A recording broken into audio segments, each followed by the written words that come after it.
नमस्कार। Hornbill TV Bharat में आपके स्वागत है। कर्नाटक से बड़ी खबर है। बीजेपी नेता चलवादी नारायण स्वामी ने प्रोटोकॉल को लेकर मुख्यमंत्री पर गंभीर आरोप लगाए हैं।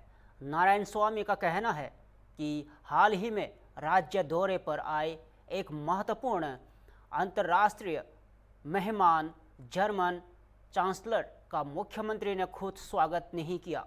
आरोप है कि मुख्यमंत्री ने विदेशी मेहमान के स्वागत के लिए अपने कैबिनेट सहयोगियों को भेज दिया, जबकि वे मैसूर में कांग्रेस नेता राहुल गांधी के स्वागत में मौजूद रहे। बीजेपी नेता ने यहां भी दावा किया कि राहुल गांधी से मिलने के लिए मुख्यमंत्री और उप मुख्यमंत्री के बीच होड़ लगी थी। उन्होंने सवाल उठाया कि जब राज्य और देश की प्रतिष्ठा से जुड़ा मामला था, तब जर्मन चांसलर को प्राथमिकता क्यों नहीं दी गई। फिलहाल इस बयान पर सियासी घमासान तेज हो गया है। See, when the guest, important guest coming from the outside to the state, the chief minister should go and give a good reception to him.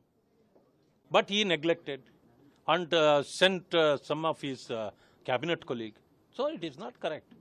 And so you went to in a folded hands to Rahul Gandhi when he is in Mysuru. So it is a competition between the DCM and the CM to meet Rahul Gandhi. But why not the Chancellor from Germany? See, that is the wrong thing what government has done. Do you think that Karnataka missed a good opportunity when? Yeah, of course. When the guest is coming, what for and what he is doing, and you have to convince him and bring some industries to the state. It is a good opportunity they missed. But Home Minister is defined for central should have informed us about to that issue. See, that is different. So blaming others is very easy. But when they are, when they are not informed you, how your cabinet colleague gone there? Without the information? Means you have a information, but you neglected them to meet your Rahul Gandhi. Rahul Gandhi is a no-use person to this country. He is always sitting with the terrorists, anti-social elements and anti-India elements. So he is not a leader for this country. He is a anti-Indian mindset having Rahul Gandhi. Well, sir, you raised the question of Bangladeshis in the press conference. Yeah, today I released some papers mentioning that one is Mr. Naeem Khan. He is a Bangladeshi. He is a driver in Bangalore. And ID card, Aadhaar card, ration card, and voter list. He is having Bangalore. Like that, so many others also having that. And all the facilities from government he is using.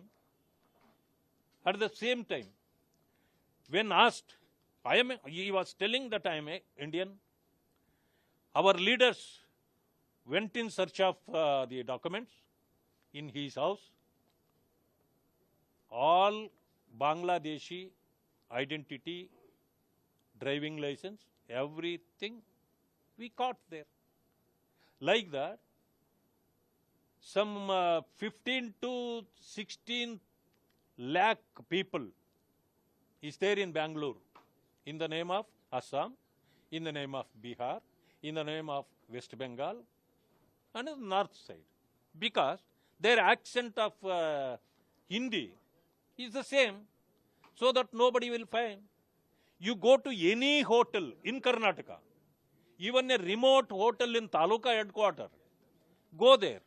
Only this Hindi speaking peoples we can find.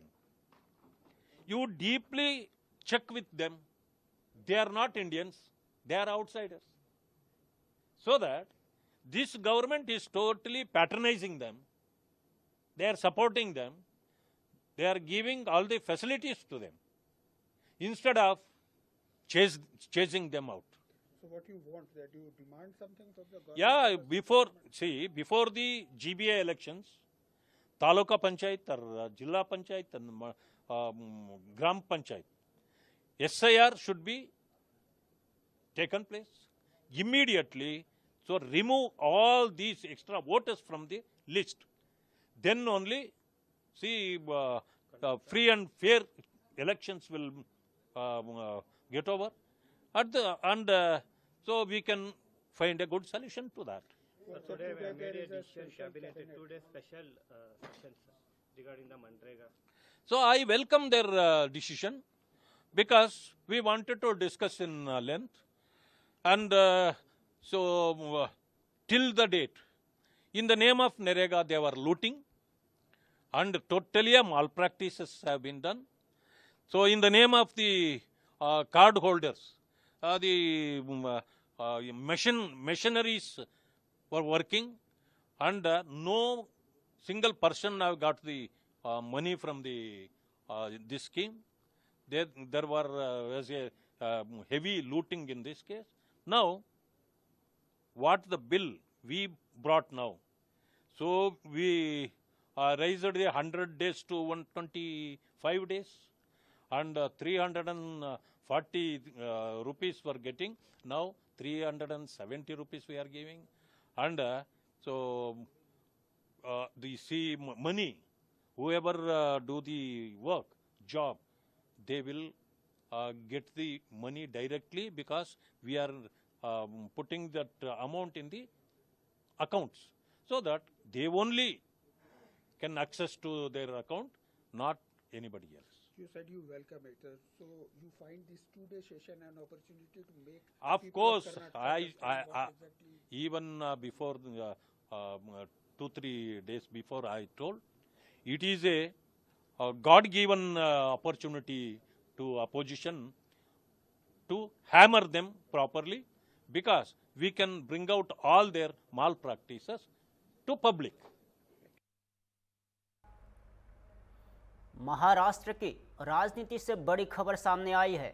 मुख्यमंत्री देवेंद्र फडणवीस ने BMC चुनाव को लेकर महाराष्ट्र नवनिर्माण सेना और उद्धव ठाकरे पर तीखा हमला बोला है।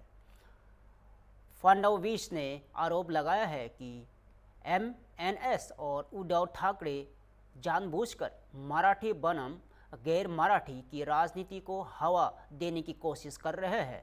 मुख्यमंत्री ने साफ कहा है कि इस तरह की बांटने वाली राजनीति उनकी सरकार के विकास केंद्रित एजेंडे से बिल्कुल अलग है। उन्होंने कहा है कि उनकी सरकार का फोकस मुंबई और महाराष्ट्र के समग्र विकास पर है, न कि समाज को भाषा और पहचान के नाम पर बांटने पर। बीएमसी चुनाव नजदीक आते ही यह बयान सियासी हलकों में चर्चा का विषय बन गया है।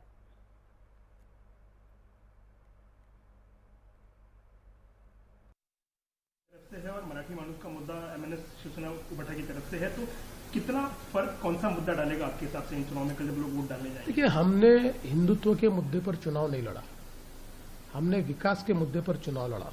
लेकिन हमारी आत्मा हिंदुत्व है, हमारा विचार हिंदुत्व है, और हिंदुत्व और विकास ये दोनों को पृथक नहीं किया जा सकता। और हमारा जो हिंदुत्व है कभी भी संकुचित नहीं रहा है। पूजा पद्धति पर आधारित हिंदुत्व हमने नहीं कहा। हमारा जो हिंदुत्व है वो भारतीय संस्कृति और प्राचीन भारतीय जीवन पद्धति, इसको अपने मानने वालों को हम हिंदू कहते हैं, उनके समूहों को हम हिंदू कहते हैं। इसलिए जो भी इसको मानते हैं उसको हम साथ में लेकर चलना चाहते हैं। मैं ऐसा मानता हूं कि हम लोगों ने केवल जहां पर हिंदुत्व को क्वेश्चन किया गया, या जिस प्रकार से उद्धव ठाकरे जी की उबाठा ने ये कहा कि हम लोग मराठी और मुस्लिम इनके भरोसे महापौर को चुनकर देंगे, तो मैंने उनका जवाब दिया, मराठी ये हिंदू ही है, हिंदू और मराठी को पृथक करने की कोशिश मत करो, ये नहीं हो पाएगा, ये मैंने बताया। सर एक आखिरी सवाल, आपकी जो महायुति है फिलहाल जो राज्य सरकार में सत्ता में है, ये कई जगहों पे अलग अलग चुनाव लड़ रहे हैं और कई जगह तो कटुता काफी ज्यादा बढ़ गई चुनाव में जिसके खिलाफ लड़ने के नाते। तो दिल्ली के दर्शकों के लिए भी जिस तरीके से पिछले 1-1.5 महीने में बीएमसी और बाकी म्यूनिसिपल्स के लिए चुनाव प्रचार हुआ है, आप क्या आकलन करते हैं भाजपा महायुति और अपने प्रत्याशियों के लिए कल के वोटिंग के लिए और परसों नतीजे क्या आएंगे आपके? देखिए, महाराष्ट्र में मैं हर गांव गया हूं, हर बड़े शहर गया हूं, जहां चुनाव हो रहा है वहां मैं गया हूं, और मेरा आकलन है लोगों ने मन बनाया है। हमारी जो महायुति है इसके साथ महाराष्ट्र की जनता रहने वाली है। हम लोगों ने चुनाव में सीटें भी अच्छी दी है। सब प्रकार के लोग, गरीब से गरीब आदमी जो सब्जी का ठेला चलाता है ऐसा भी व्यक्ति हमने दिया हुआ है, जिसका अपना घर नहीं है ऐसा झोपड़ी में रहने वाला व्यक्ति भी हमने दिया हुआ है। उसके साथ साथ पढ़े लिखे लोग भी हमने दिए हुए हैं। बड़े पैमाने पर ग्रेजुएट्स, पोस्ट ग्रेजुएट्स, वकील, डॉक्टर, पीएचडी हम लोगों ने दिए हुए, प्राचार्य हमने दिए हुए। तो एक प्रकार से उम्मीदवार भी हमने अच्छे दिए और प्रचार भी हम लोगों ने बहुत सघनता के साथ किया है। केवल सभाएं नहीं, तो हम लोगों ने टॉक शोज भी किए, हम लोगों ने रोड शोज भी किए, और जिस शहर में हम गए उस शहर में हमने लगातार उस शहर के विकास के बारे में बात की। और इस चुनाव को हमारे विरोधियों ने ये बहुत कोशिश की कि डेवलपमेंट के एजेंडे से इसको भटकाए, और मुंबई में तो ज्यादा की, लेकिन हम भटके नहीं। हाँ, जरूर उनकी बातों का जवाब हमने दिया, लेकिन एजेंडा हमने डेवलपमेंट का रखा, और 80-90% हमारा प्रचार ये केवल विकास पर हुआ। इसलिए लोग हमको पूर्ण रूप से चुनकर देंगे। मेरा अपना आकलन है, 29 महानगर पालिकाओं में, 26 से 27 महानगर पालिकाओं में भारतीय जनता पार्टी, शिवसेना या राष्ट्रवादी कांग्रेस की जो हम अलायंस पार्टनर्स है, इनमें से किसी का महापौर होगा। सर इन नतीजों का पूरे देश की भाजपा की राजनीति पे, भाजपा के उत्साह पे फर्क पड़ेगा? आने वाले जो भी चुनाव देश भर में कहीं भी होंगे, इन नतीजों का परिणाम कहीं ना कहीं प्रभाव डालेगा, खासकर बंगाल की विधानसभा? देखिए, ये चुनाव इस बात को ही अधोरेखित करेंगे कि महाराष्ट्र की सरकार पर लोगों का विश्वास है, और विशेष रूप से महाराष्ट्र की जनता ये प्रधानमंत्री मोदी जी के साथ है। यही इसका एक संकेत होगा। और मुझे ऐसा लगता है कि कोई भी विजय, क्योंकि देश भर की भाजपा एक फैमिली है, कहीं पर भी विजय मिलता है तो फैमिली के सारे जो मेंबर्स होते हैं उनमें उत्साह भी आता है और एक प्रकार से उमंग भी दिखती है। सर हिंदुत्व का मुद्दा आपकी तरफ से है और मराठी मानुष का मुद्दा एमएनएस शिवसेना उबटा की तरफ से है, तो कितना फर्क, कौन सा मुद्दा डालेगा आपके हिसाब से इन चुनाव में कल जब लोग वोट डालने जाएंगे? देखिए, हमने हिंदुत्व के मुद्दे पर चुनाव नहीं लड़ा, हमने विकास के मुद्दे पर चुनाव लड़ा। लेकिन हमारी आत्मा हिंदुत्व है, हमारा विचार हिंदुत्व है, और हिंदुत्व और विकास ये दोनों को पृथक नहीं किया जा सकता। और हमारा जो हिंदुत्व है कभी भी संकुचित नहीं रहा है। पूजा पद्धति पर आधारित हिंदुत्व हमने नहीं कहा। हमारा जो हिंदुत्व है वो भारतीय संस्कृति और प्राचीन भारतीय जीवन पद्धति, इसको अपने मानने वालों को हम हिंदू कहते हैं, उनके समूहों को हम हिंदू कहते हैं। इसलिए जो भी इसको मानते हैं उसको हम साथ में लेकर चलना चाहते हैं। मैं ऐसा मानता हूं कि हम लोगों ने केवल जहां पर हिंदुत्व को क्वेश्चन किया गया, या जिस प्रकार से उद्धव ठाकरे जी की उबाठा ने ये कहा कि हम लोग मराठी और मुस्लिम इनके भरोसे महापौर को चुनकर देंगे, तो मैंने उनका जवाब दिया, मराठी ये हिंदू ही है, हिंदू और मराठी को पृथक करने की कोशिश मत करो, ये नहीं हो पाएगा, ये मैंने बताया। सर एक आखिरी सवाल, आपकी जो महायुति है फिलहाल जो राज्य सरकार में सत्ता में है, ये कई जगहों पे अलग अलग चुनाव लड़ रहे हैं और कई जगह तो कटुता काफी ज्यादा बढ़ गई चुनाव में जिसके खिलाफ लड़ने के नाते। तो देश से टेक्नोलॉजी के मोर्चे पर बड़ी खबर सामने आई है। केंद्रीय शिक्षा मंत्री धर्मेंद्र प्रधान ने घोषणा की है कि भारत अगले महीने प्रतिष्ठित एआई इम्पैक्ट समिट की मेजबानी करेगा। यह समिट प्रधानमंत्री नरेंद्र मोदी के नेतृत्व में आयोजित की जाएगी। धर्मेंद्र प्रधान ने कहा कि आर्टिफिशियल इंटेलिजेंस आज वैश्विक स्तर पर बेहद अहम तकनीक बन चुकी है और दुनिया भर के देश इससे अपनाने की तैयारी में हैं। उन्होंने बताया कि भारत में सरकार और पॉलिसी मेकर्स से लेकर इंडस्ट्री, एकेडमिया और समाज तक सभी मिलकर एआई को शिक्षा, कृषि, स्वास्थ्य सेवा और लॉजिस्टिक्स और मैन्युफैक्चरिंग जैसे प्रमुख क्षेत्र में इंटीग्रेट करने पर सक्रिय रूप से चर्चा कर रहे हैं। यहाँ समिट भारत के एआई रणनीति और ग्लोबल लीडरशिप को मजबूत करने की दिशा में अहम मानी जा रही है।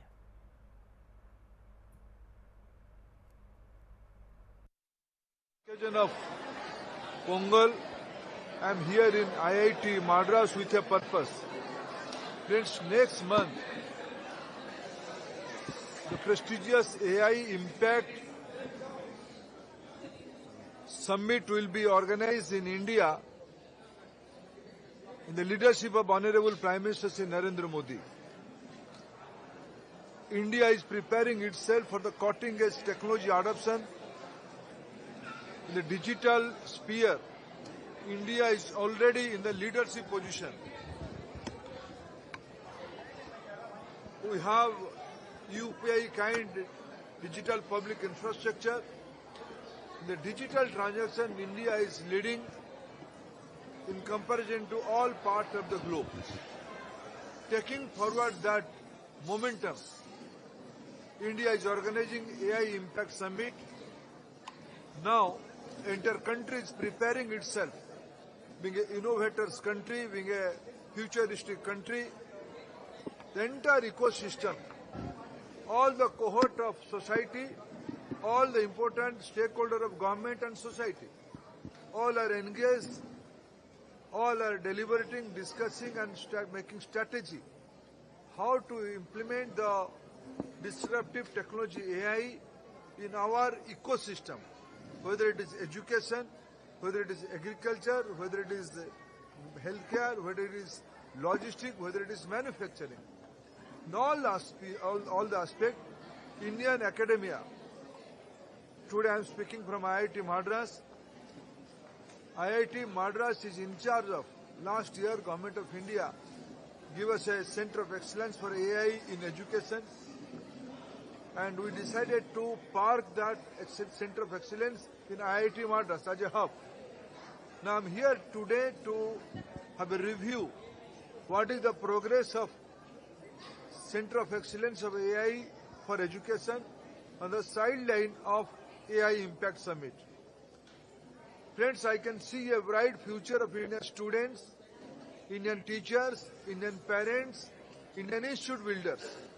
By using AI, we will leapfrog. We will have a quantum jump in future in our governance, in our pedagogy, in our teaching learning material. Our youngsters, our new generation will benefit out of this new disruptive technology, and our education ecosystem, whether federal government, whether provincial government, any kind of institutions, all kind of institutions are now preparing themselves how they will adapt AI in their curriculum, AI in their pedagogy, AI in their administrative system. On the eve of Pongal, the auspicious day, country is preparing itself how the new year will adapt AI in Indian education ecosystem. Yesterday, I met the governing council of NITSR, all the NITs and ISR. Yesterday we decided three important things. Indian Education Institute will more towards cutting-edge technology savvy, teaching learning methodology like AI. There will be a new course curriculum looking into the global need. India is a superpower today in financial world. We are the number 4th largest economy in the world today. When the entire world is looking towards us for the different region, we have to prepare our education system. So we decide to have a paradigm shift, total rehauling of our curriculum system. And specific number 2, every year we are producing many doctoral students, PhD students. Till now in Indian ecosystem, our PhD was priority more towards academics, more towards citation, more towards quality papers. They all have produced quality papers, quality ideas. But now, I appeal to the entire Indian education ecosystem to focus on the problems, on the national priorities, on the national missions. Product PhD is the priority of the day. Industry PhD is the priority of the day. These are two second important decisions we have taken. And third important decision we have taken, we'll focus from school to research. The teaching methodology, teaching medium of instruction, medium of understanding will be mother tongue. Mother tongue will be given priority in all Indian educational institutions. So these are the 3 important things yesterday. We took decision, and I am confident with all your cooperation, Indian education is going to embrace a paradigm shift more towards global need, sustainability, and cutting-edge technologies. Friends, I am also happy to inform you, apart from my review of AI Center of Excellence in IIT Madras, today I am fortunate to attend the what is the number? 56th anniversary of prestigious magazine Tughlaq, which has been envisioned by the late legendary Cho Ramaswamiji, now edited by the great philanthropist, thought leader, Sri S. Gurumurthy ji. Thank you, friends. Sir, this summit where will be held? In Delhi. Next month it will be in Delhi. Sir, this AI you were talking about in education, and also we are the largest user of UPI payment. There is a risk with this digital. Every technology, every new thing has its own risk. You are in IIT, sir. So with IIT, this country has proven its capability, intellectual capability, since decades. Today, India is a leading exporter of software services to the all part of country. They are a technology. And IIT model, when I'm speaking. फिलहाल के लिए इतना ही। ताज़ा खबरों को देखते रहिए home bill TV Bharat.